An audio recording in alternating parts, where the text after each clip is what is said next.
Hi, this presentation is about holography and what makes it work. Holography was invented by Hungarian scientist Denis Gabor in 1947. Holography is essentially the process of creating holograms. The most simple way to define it is that it is the recorded projection of an image that appears to be three-dimensional. The science behind creating a hologram is pretty simple, so let's just jump right into it. So in order to understand holography, we need to know a thing or two about light waves and how they interfere with each other. There are two kinds of interference, constructive interference and destructive interference. Let's say we have two wavelengths that look like this. As we can see, these two wavelengths are in phase with one another. So if they were to interfere with each other, their crests would meet, and the resulting wavelength will be twice as big. On the other hand, if we have two wavelengths of light that look like this, their interference would create zero wavelength, because in this case, crests meet troughs, and so they cancel each other out.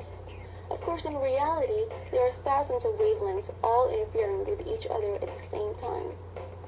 And if you could freeze time, you'll see the interference pattern may look like this, just like water waves. So what is the light source here? Well, of course, lasers. The laser emits light waves more monochromatic than any filtered light source. And that's exactly what we need, a pure coherent laser light, because it has a single frequency and a single wavelength. We'd also need a beam splitter, some mirrors, and a photographic emulsion layer. This is to record the interference pattern. Let's observe. Here's a laser. If you shine the laser through the beam splitter, one of the beams should reflect the mirror, and then the emulsion. Now this is where it gets really interesting, because if you removed the beam splitter after exposing the light for say about 10 seconds, and then shine the laser light alone on the developed film, the emulsion will reconstruct the interference pattern and emit those two original rays of light. How does this happen? Well, when the emulsion areas are exposed, light waves move through. When these wavefronts cross each other within the emulsion, these kind of layers are produced. These layers can be seen as a set of partially reflective mirrors because some of the light from the beam passes through it and some is reflected back, and that's why we can see the original two rays of light. The emulsion is basically a fixed diffraction grating. This is what a basic setup would look like. When the coherent light passes through the beam splitter, part of it is used to illuminate the object. This is referred to as the object beam. The second beam, called the reference beam, is reflected through a mirror onto the emulsion, which interferes with the light reflected from every point of the object. After the exposure, we have to develop the film. So when the reference beam illuminates the emulsion, we see the 3D projection of the object's image. What happens with the emulsion? Why does it do this? The emulsion interferes with each reflected light beam from the object, creating an interference pattern. The emulsion simultaneously records all the patterns caused by every point on the object. This is how it's able to reconstruct its own object beam, which is why we can see a hologram. Now, this process is very sensitive, so it needs to be carried out on a motionless surface. Holographers need to work in isolation because even the vibrations from their voices can ruin the hologram by smearing out the interference pattern. Also, the coherent light source should be of a relatively high power to make sure the exposure time is within 10 to 15 seconds, especially if you're trying to make a hologram for a real person. They won't be able to sit still for more than 20 seconds. Holography is kind of like photography. They both use film, except in photography, only intensity is recorded, so a two-dimensional image is produced. Another really interesting thing about holography is that even if you cut the film into tiny pieces and then illuminate one of these bits of film, the hologram would still appear as a three-dimensional image because each part of the emulsion is capable of reconstructing the entire object. But if a negative of photograph gets slightly spoiled, the information gets lost forever. Now, there are many uses of holograms today. They're commonly used in cards, debit cards, banknotes for security purposes. Supermarkets, department stores use holographic lens systems that direct laser light on barcodes. Even pilots use holographic systems for navigation purposes.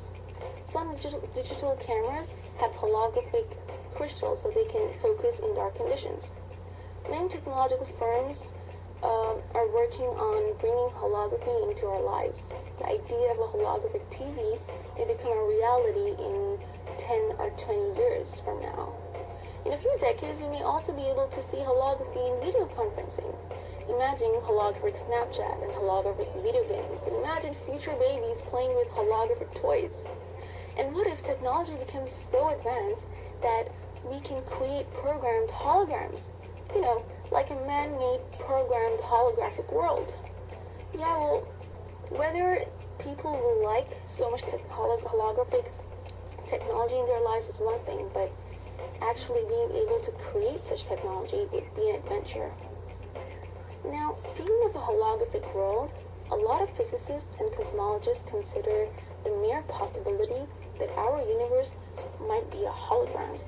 As we know, Einstein's relativity theory suggests that space-time is smooth and continuous, whereas quantum theories say that if we examine the fabric of space-time, it should be made of teeny tiny grains of information, each 100 billion times smaller than a proton.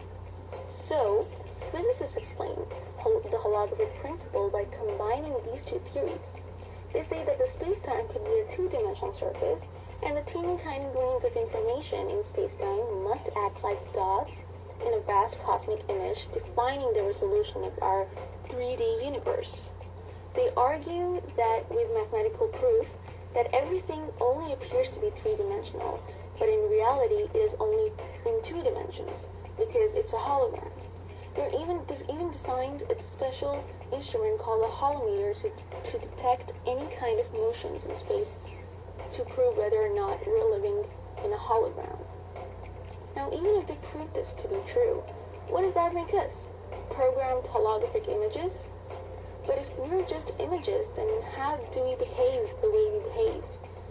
Are we somehow programmed to believe that no matter what happens, 2 plus 2 will always equal to 4? How does our conscience work?